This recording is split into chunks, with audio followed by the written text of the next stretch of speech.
Janice, are you there? At your service, sir. What do we have today? Former supermodel on antidepressants, sir. You think you know more than doctors? I can't become clinically depressed Why do you know? because I don't believe in it. I can't be haunted by a ghost if I don't believe in ghosts. Well, that's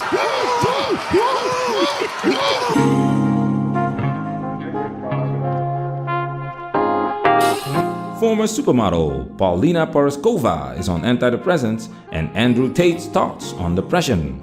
Welcome to Manosphere Highlights Daily. Our last video was about former supermodel Paulina Porizkova, and shout out to you guys for making the comment section a gold mine. There's also a lot of trash talk, but that's why gold is valuable, because of its scarcity and other qualities. A few guys pointed out that the former supermodel is on antidepressants and is obsessed with talking about aging on her Instagram page. So we decided to take a look. Now before we get into this, depression is no joke. This is not a video to make fun of her or people that suffer from depression. Our message is to protect yourself at all times. We talk about LQWs, which means low quality women. If 1 in 4 women are on antidepressants, if over 40% of women are obese, if 2/3 of student loan debt is held by women, if 50% of women have a man on the side, if 80% of divorces are initiated by women, if the majority of women embrace hookup culture and prefer to reckon up their body count higher than the predator himself, etc., etc., etc. You have to understand that the majority of women are low quality. We're just warning you that if you decide to drink from this well, this low quality water, you can get sick, you can get hurt, you can lose your children, you can get traumatized, etc., etc., etc. This is why men opt out and drink bottled water, or find another well where the water is still clean. Now it's time for us to get into this and do what we gotta do, because we men, ain't we? Shit. Alright, Janice, go ahead and read. I had my first bout of depression after I weaned off antidepressants I took for my debilitating anxiety. Suddenly, I was in a new world that contained no hope or joy. The only reason I didn't return to the medication was because on it, I felt numb to my sex life and creative instincts, and the weaning off was for me horrible, constant nightmares, no sleep, dark days. But I knew medication existed and it was available if I got desperate. Hold up, Janice. So Paulina is still... When Paulina says she's invisible, she means for the chats. Some proof, Janice. Well, see, one of the problems here is that the good guys that didn't go through menopause, and they may have. Oh yeah, they may have, but they made it well, through. Maybe they did, but maybe they were too smart to just give up on things and get themselves a fast car and a young woman. Yeah, you guys are taken. So what remains are all the ones that nobody else wants. Oops. Okay, we have to stop right here. Okay? I want to address the things that you have to deal with as a man. You see that she has anxiety, and the antidepressants that she takes for it has an effect on her everyday life. Every day that's portrayed like this.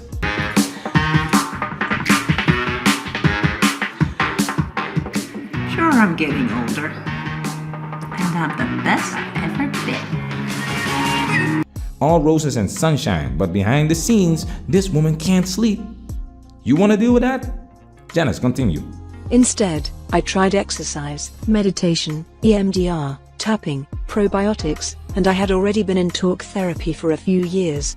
I thought of antidepressants as painkillers. I had read the studies that antidepressants do not work by fixing your serotonin levels. It's not the insulin for diabetes I thought it was. But they did work to quiet my anxiety, even if they also made me feel oddly insulated against life in general. But after joining a News Not Noise podcast with Jessica Yellin, Dr. Philip Cohen and Dr. Samantha Boardman, I got a somewhat broader perspective. Antidepressants do work. But we simply don't know why exactly. They work for some, less for others, and in many cases, work and then stop working. So they're an incredibly valuable tool in the toolbox that contains a multitude of other things that also change your brain chemistry, without us quite knowing why or how. Both doctors agreed that antidepressants have a very important function in the treatment of depression, and they both agreed that unless the depression is debilitating, and if one has the means and time, the other options should be tried first, because they are longer lasting and may have beneficial side effects. This is where I would like to get into the Andrew Tate interview, because who says Paulina needs antidepressants? Who says those 1 in 4 women need antidepressants? What's the cause of this depression? Because if the cause of your depression is the undefeated wall, I don't care how many pills you take, you will remain depressed, and you don't have to be a doctor to figure this out. Ask you about what do you believe about depression? Do you believe depression is a real thing? I believe that feeling depressed is real. I don't believe depression as a clinical disease is real, no. Really? Correct. You don't believe people can be clinically depressed? I think PTSD is very real. Unfortunately, I have some friends who suffer from that. I know that feeling depressed is real. I believe that the #1 power you have against these things are trying to take control of your own mind and affecting your own life. I believe that it's not healthy to hand over all your power and believe that depression is an outside disease that you can't affect. I know that when I've had difficult periods in my life, and also many of my friends, like I've said, suffered from PTSD and been through terrible things. I've lived a very difficult life, and I know people who have, that the things that made them feel better is when they woke up and said, you know what, I'm not gonna allow this to damage me anymore. I'm gonna take responsibility. I'm gonna get up and I'm gonna fight this as hard as I can. And by the way, they are taking these pills as a coping mechanism. We made a video about a woman that deleted herself because she was no longer desired by men. She knew that there was nothing she could do to reverse time. She will never look the way she looked when she was in her prime. Are you gonna give her pills? This is where clinical depression comes in.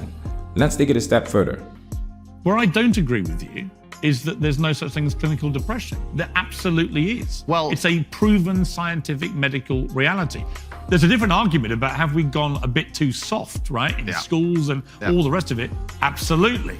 Do I think some people moan and whine too much about their lot in life?